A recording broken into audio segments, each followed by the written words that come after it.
राम राम।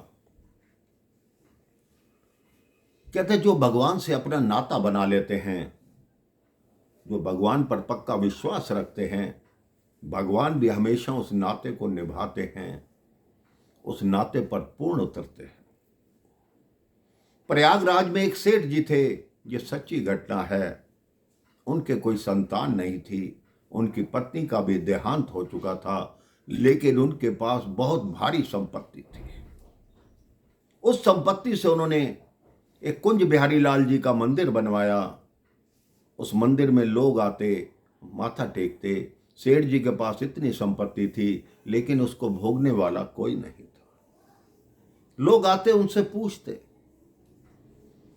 कि आपकी इतनी संपत्ति है, तो आपके जाने के बाद इस संपत्ति को कौन भोगेगा? आपकी तो कोई संतान भी नहीं है। वो सेठ जी कहते, क्यों, मेरी संतान क्यों नहीं है? कुंज बिहारी लाल ही मेरी संतान है, मैंने उन्हें अपना पुत्र माना है। मेरे जाने के बाद सारी संपत्ति मैं कुंज बिहारी लाल जी के नाम लिख जाऊंगा। लोग फिर मजाक करते कि जब बुढ़ापे में बीमार होगे तुम्हारी सेवा कौन करेगा? उन्होंने कहा कुंज बिहारी लाल करेंगे। लोग कहते अच्छा, सेवा करेंगे, लेकिन जब मरोगे तुम्हारी अंतिम क्रिया कौन करेगा? तुम्हारा अंतिम संस्कार कौन करेगा, ये भी बताओ। उन्होंने कहा मेरा अंतिम संस्कार भी कुंज बिहारी लाल जी करेंगे। लोग सेठ की बातों पे हंसते, लेकिन सेठ जी उनकी बातों का बुरा नहीं मानते। वो दिन रात भगवान से यही प्रार्थना करते कि मैंने जीवन में आपसे कुछ नहीं मांगना, ना मांगूंगा, लेकिन जब मेरा अंत समय आए तो मेरा अंतिम संस्कार करने तुम जरूर आ जाना। समय बीतता गया। लगभग 15 वर्ष के बाद उन सेठ जी की मृत्यु का समय आ गया। सेठ जी की मृत्यु हो गई। सारा गांव एकत्रित हो गया। एकत्रित हुआ तो अब सोचा कि सेठ तो कहता था कि मेरा अंतिम संस्कार करने कुंज बिहारी लाल आएंगे, लेकिन यहाँ तो कोई ऐसा नहीं है जो सेठ जी की अंतिम क्रिया कर सके। इतने में बहुत से छोटे छोटे बालक वहाँ प्रकट हो गए। वो रोने लगे। तो गांव वालों ने पूछा तुम कौन हो? वो कहते सेठ जी हमें रोज दूध देते थे, रोज खाना खिलाते थे, अब हमें खाना कौन खिलाएगा, दूध कौन पिलाएगा? बहुत सारे बच्चों को रोता देखकर उन गांव वालों ने कहा इन सब बच्चों में ये बच्चा है जो ज्यादा सिर पटक पटक कर रो रहा है, इसी को ही पकड़ते हैं, यही सेठ का अंतिम संस्कार करेगा।